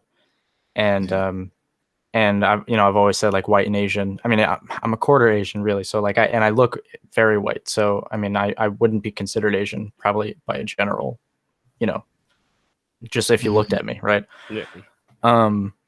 But I do consider myself, and I was looking at it today, and it increased. I think I don't know if this is everywhere or just New York, but it increased 1900%. Yeah, like Asian crime against Asian Americans. I think part of that is the pandemic because people. Well, yeah, definitely, Like, and again, our previous leader. Yes. There's a strong xenophobic, I don't know, ideal from that. Yeah. Because you're calling it the China virus and saying like this is all like China's fault and stuff like that. And the problem so there's a lot of problems with like society's views towards Asian Americans. First of all, the like model minority thing is really stupid. Saying that like Asians are the one, they're all really smart and and they don't have a lot of crimes and things like that. Like that's just it's just stupid. All right. To do that is not fair. Not That's fair. also at all. a way to isolate them from other people of color. Yeah. So that Yeah, and so like with that, and violence is increasing because, and this is not something that's new. This is another form of regression that we've had before, and that there's a strong xenophobic view towards Asian Americans, saying like, and it's a problem across all boards, and like, I mean, it's something that's very obviously very dear to me, and it also like it cuts its way into media. Same thing, I shouldn't say same thing, but it's a similar situation with kind of all people of color. Like when you look at Grammys and things like that, like for example, Minari, which is a Korean film. It's mostly in Korean, but it's an American film by a Korean American. So someone who was born in America, grew up in America, a Korean, but American nonetheless. And the movie is almost entirely in Korean because it's about his story basically, growing up with Korean immigrants as parents, but being Korean American, and it's put under like a foreign film, not like American. It's because it's in mostly in a foreign language, but that's another American person, and it's set in America the entire time, and so it's kind of this whole thing of like, oh look, this isn't in English, and it's not, and it's not really our culture, right? But it's like who is we, in this situation. Right. White people. Yeah, white people. But yeah, no, I mean, that's like upsetting to say the least, but it's a similar thing with I mean, like, speaking of the Grammys, I mean, the Grammys, first of all, any award ceremony, they're just shams. Yeah. I'm sorry. Like, it would be nice to have a Grammy. That would be a dream to get a Grammy. But why in the heck? First of all, how many black people have been snubbed in categories? How many other races, not only black people, have been snubbed? Why is there a best hip hop album category? I mean, I understand them giving us categories, but we get urban. So urban. They can't give us best song. Right, yep. But you got best country, you got best alternative, you got there's like alternative rock. White people have so many different genres. Why don't we get a best trap, right? A best trap album, right? Because trap in itself is a different, like that's down south. Yeah, that's different music. That's Gucci Mane. That's that's all the same rap to me. It all sounds like shit, So like, who's saying that, right? How do we get on this point? I was talking. Oh yeah, I don't know. Sorry, there's a lot. Yeah, I we was talking. We about, go on tangents yes. a lot, everybody. So here at the TurnDown podcast, TurnDown. It's gonna be different every time. We turn down a lot of roads. Oh Christ. Hey Kendrick, meeting next week. We're kicking him I don't off. know how much longer we can have Tim on here. Wow, the average skin tone just got a lot darker. That hurts me. That hurts me. It's okay, Tim. You're still. It's okay. We can't replace you. We checked. We checked. We tried very hard. The interviews did not go well. But in all seriousness, oh well.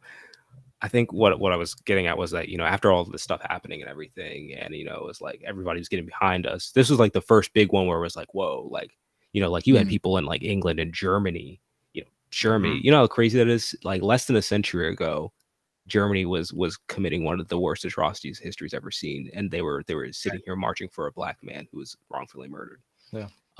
You know, it was a worldwide movement, so I felt like, okay, something's going to change this time.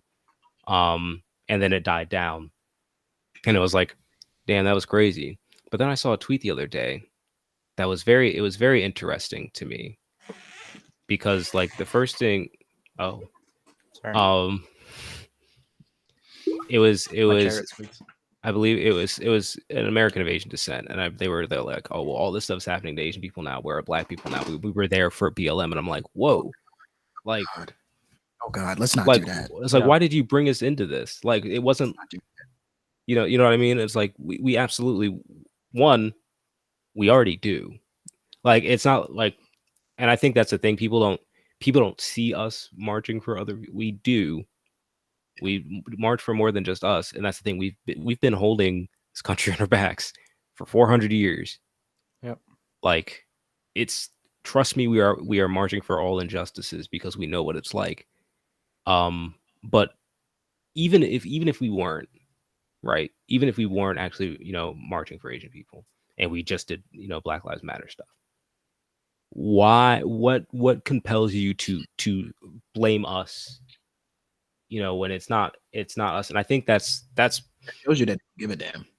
I think my whole thing, coming to us, yeah, to pay you back for doing something that a human should do. And that's like you don't actually care. Wow.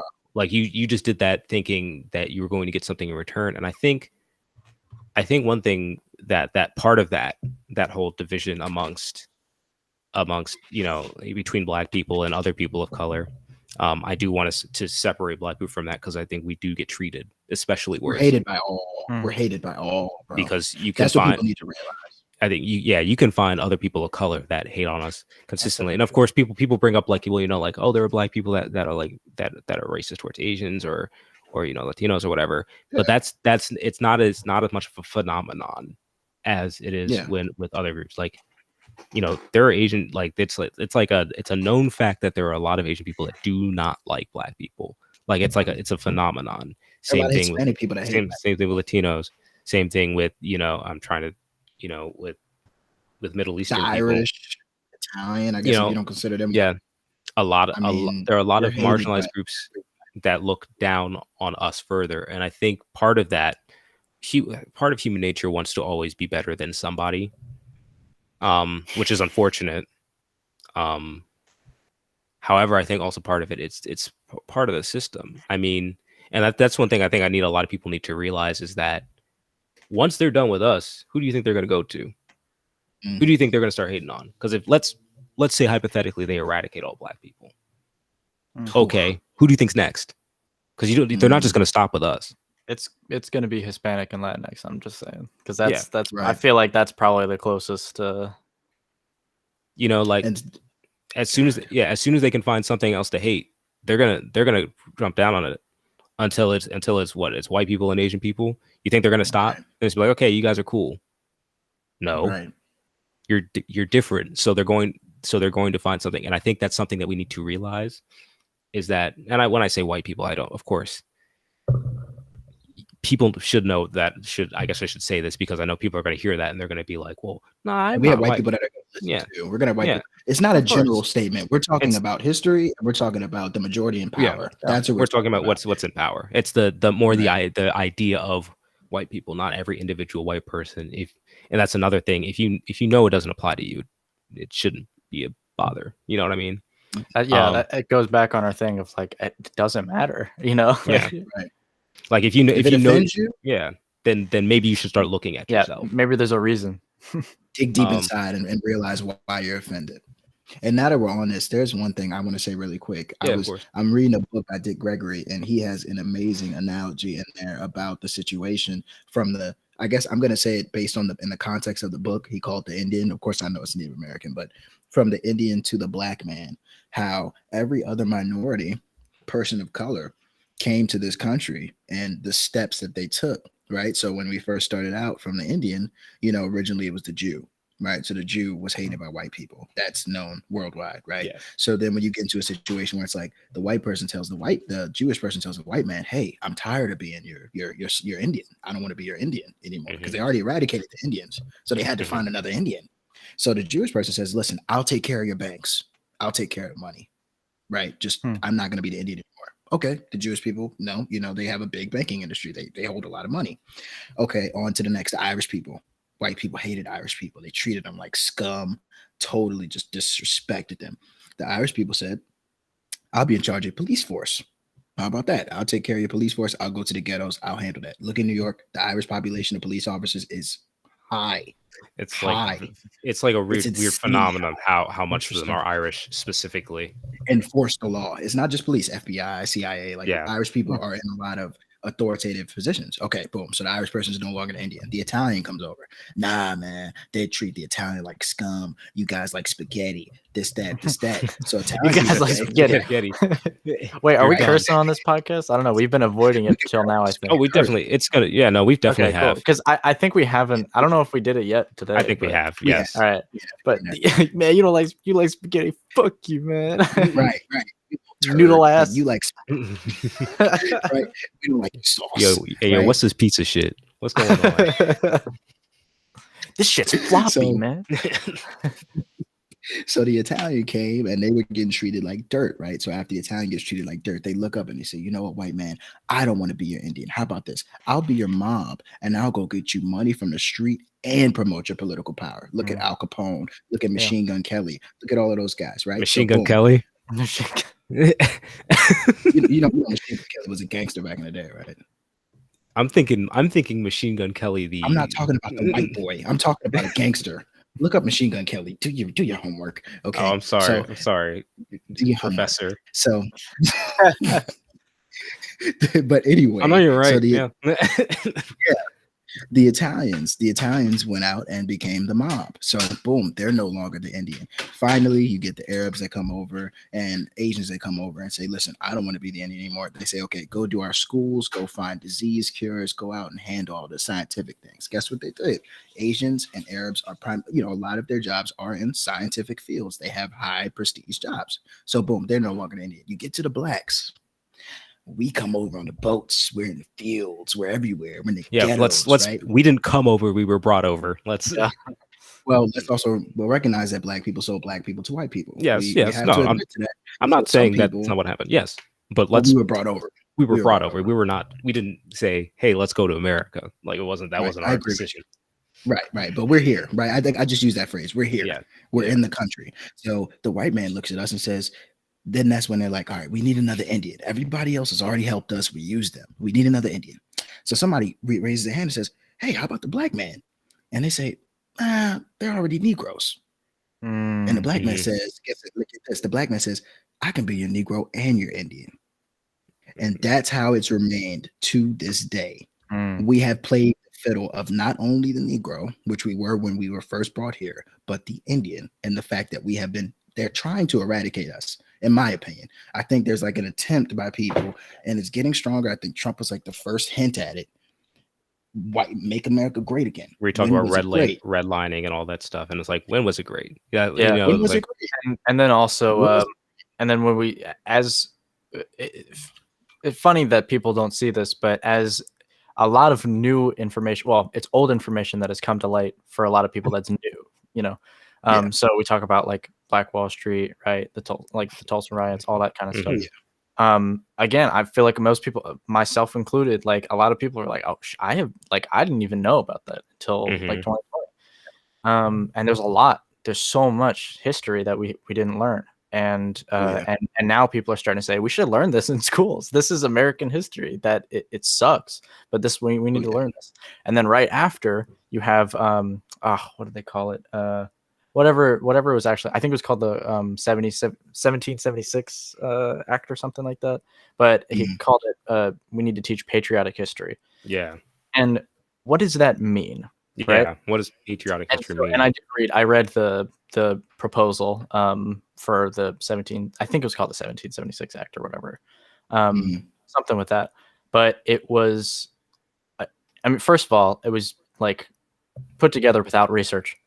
Like Yeah. Oh that's yeah, the first none, thing. But when you look at it, it says things like, we need to teach, like it basically over and over says like we need to teach patriotic history, the history of like the history of people being brought together and things like that, which is Yeah. like not how America Happened. has been made. Like it is a melting pot in many ways, but it's a melting pot for a lot of forced reasons and a lot of Yeah. a lot of horrible situations, and we're at a point now where we're still healing from it, and people are Mhm. saying we already made it, we did everything, like That's the thing. look how bad it was, but also don't look at how bad it was, Yeah. because we don't really want you to know about all that. Like we need to be proud of our country, and in order to be proud of our country, we need to know only the good things. That's And I think absolutely not true. yeah. Can we stop saying this is our Yeah. country? This is No, not our country. We're on foreign soil. no. This is not our country. I hate that people refer Yeah. to this.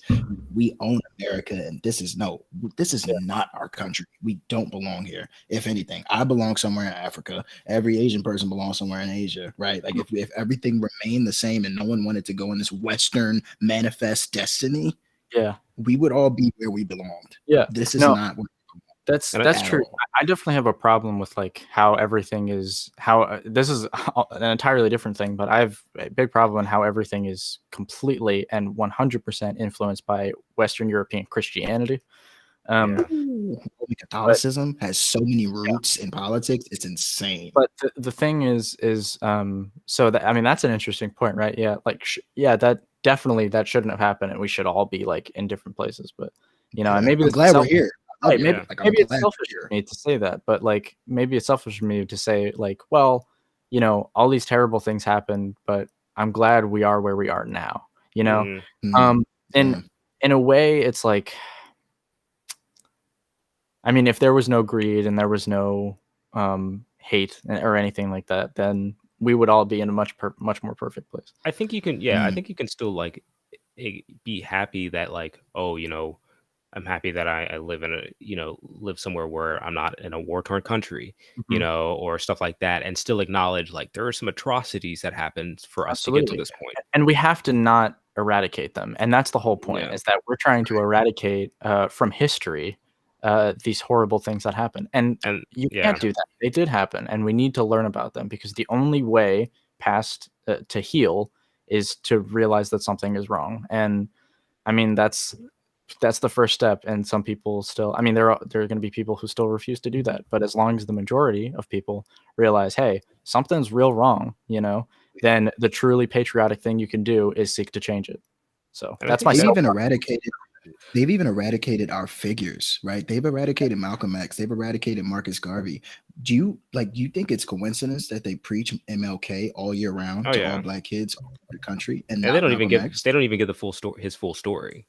They don't even give MLK's full story. They don't realize that MLK's gay associate was the only reason that he chose to be nonviolent throughout all of his tenure. A gay man. When is he ever profiled in schools? When they don't talk about, and that's the thing. They don't talk about that, They man. that's one of the things that went really, growing up in the American school system, you don't realize how little you're taught. I mean, Yeah. I got Rosa, basically Black History Month, as it's coming to a close right now. You know, growing Like up one or in two school people. has always been, yeah, Rosa Parks didn't get a seat on the bus, and Martin Luther King was mad, and then they did some marching, and now everything's fine. Yep. you know, Ooh. and like Harriet that's in like, oh yeah, Harriet Tubman, she helped some slaves Harriet back in Tubman. the day, Yeah. you know, like stuff like that. And Frederick Douglass also. He helped out Abraham yeah, Lincoln. yeah, Don't Frederick forget Douglass. that.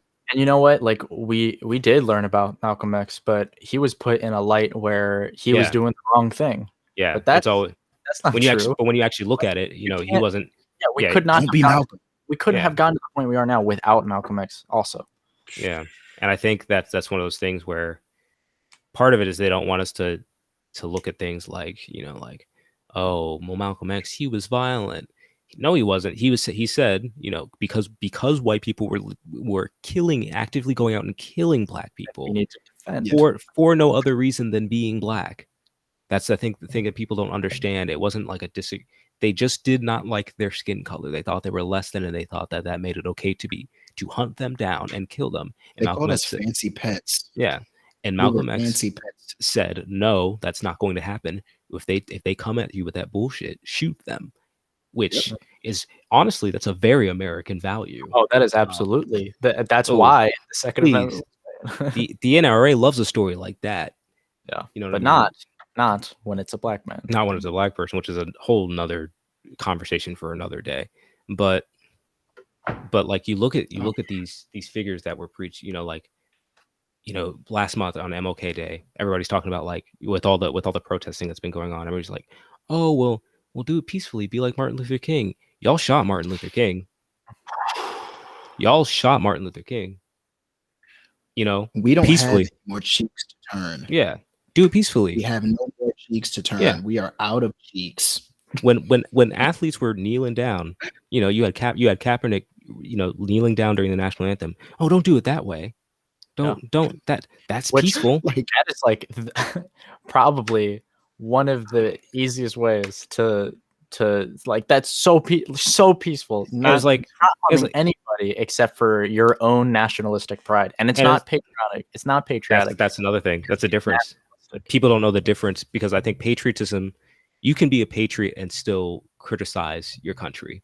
I can love this country. I'm not sure if I would say that I do, but I can love this country and be like, oh my God, I love this country, but still be like, there are problems here and we need to fix them. That's a patriot. Yeah. A nationalist says, you know, this country's the best. There's nothing wrong with it. Yeah.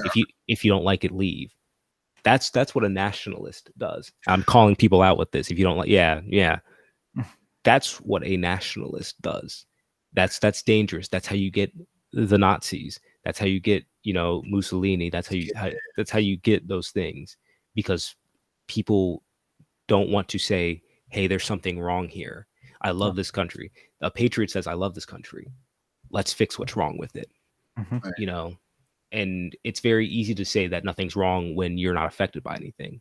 It's easy when you're a white man, you know, and you make a decent amount of money, say, well, it's fine for me, so it must be good for everybody else. The history of this country is catered to you at every turn.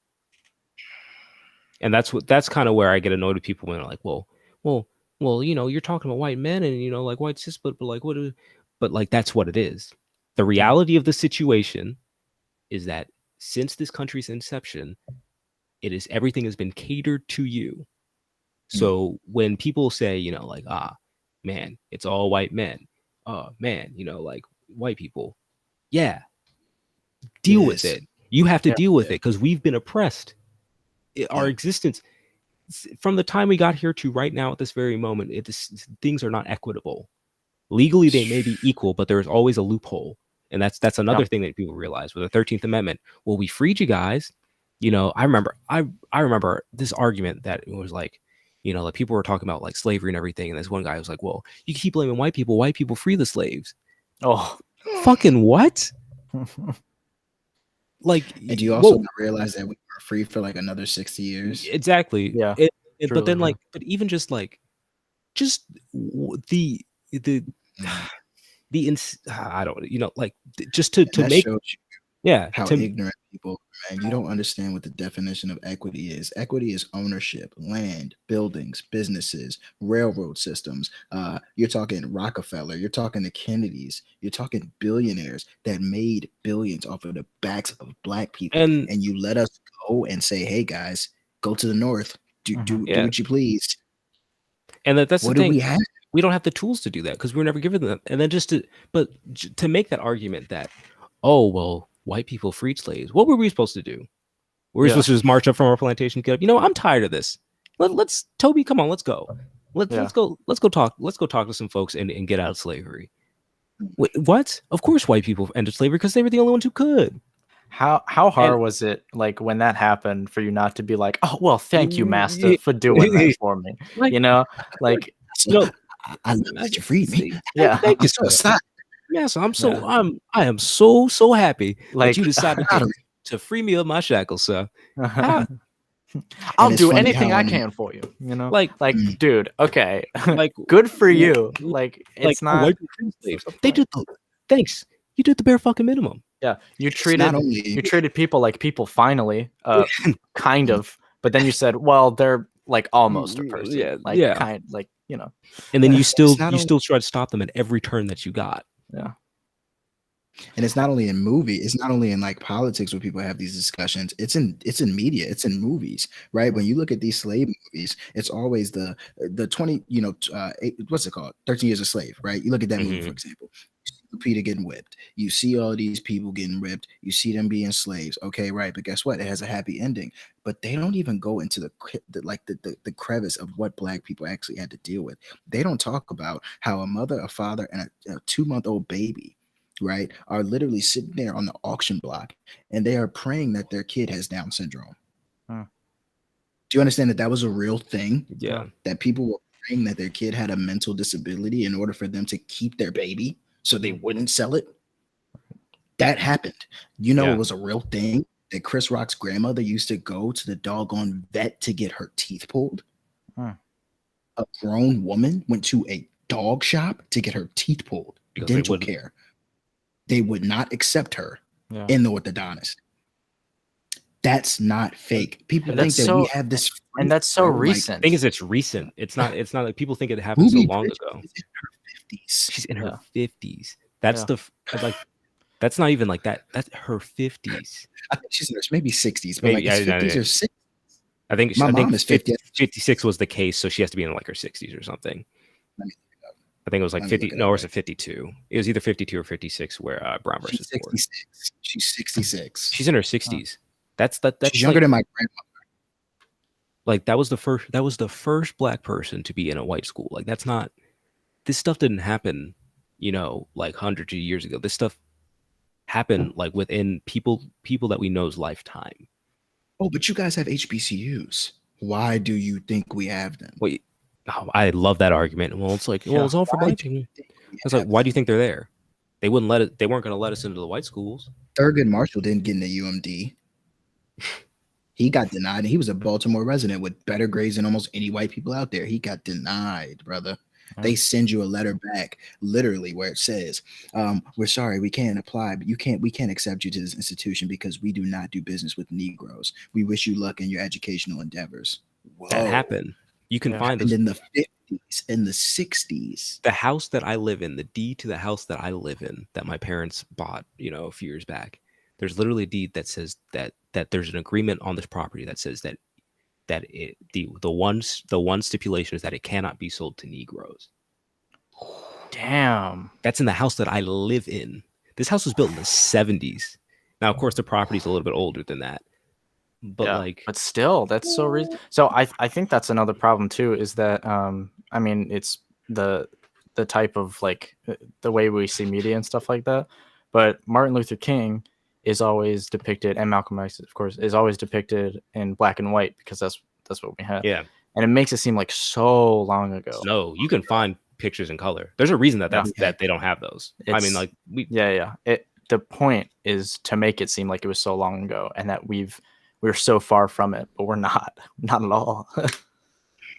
And I mean, like stuff like that. And that's another thing people don't realize. I think that, you know, this stuff isn't just, you know, like, you know, being called a nigger.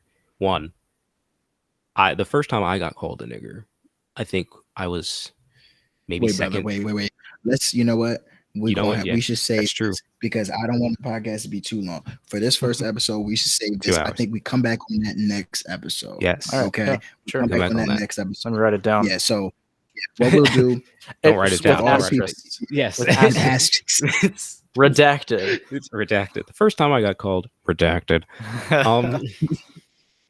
But no, for everybody listening to the podcast, man, listen, thank you guys for coming out. I think we're gonna sign off for today.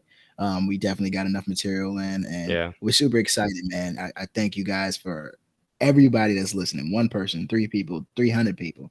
It's Yep. just amazing to be able to get that stuff out there, man. Yep. What you guys think? Yeah. Tim, go first. Sorry. Yeah. We definitely went hard on this one. But for anyone who's been kind of keeping up with Kendrick's and Miles's lives, I mean, this is not very far from what we've already been talking about.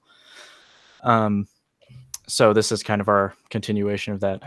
But this is similar to what it will be like. It won't be like this all the time, probably. I mean, we'll often talk about other stuff, but this is what is on our minds at the moment. And always on our minds, rather. But this is what is incredibly. We felt that was incredibly important for us to talk about now. I'm really excited to get this going. I'm happy to be talking with you guys as always, and to finally get this kind of stuff out there. So yeah, thank you for listening. I think that same thing. This is not what we're going to be talking about all the time, like Tim said. Like, just so in case you're like, I don't know if I can deal with 2 hours of politics. Well, one, like, get over it, because it's our podcast. It's only an hour and a half. Yeah, but 2 hours. Because we started at 6:30. No. Yeah. Oh, yeah, we did. Hey. So yeah, 2 hours. But like, I mean, also, like, we talk about stupid shit too. We're gonna talk about music. We're gonna talk about relationships. It's whatever really is on our mind at the time. So if if this part of the podcast that you feel like isn't for you, we have other stuff. And I think that's really, I would enjoy if you guys would stick with us and listen. We're just a couple of guys having a good time, and we love the people. So yeah, we love the people, man. And you know what, guys? We love I love you guys. Yes, Because we talked about Oh, that yes, earlier. we love you, man. we did. Yes, love you Always, too. Love you always, guys. Love you guys. Love you guys. Always. Well, yo, to the TurnDown podcast, all the people turning down out there, thank you for listening, man. And this is going up on YouTube. You're a goddamn fool. You know that. This is going on Spotify. You got to. This is going. We got music, brother. This is going everywhere. So I thank y'all for listening, and look forward to next week when we record. All right. Peace out, y'all. Right, Peace yeah. out. TurnDown. Peace and love.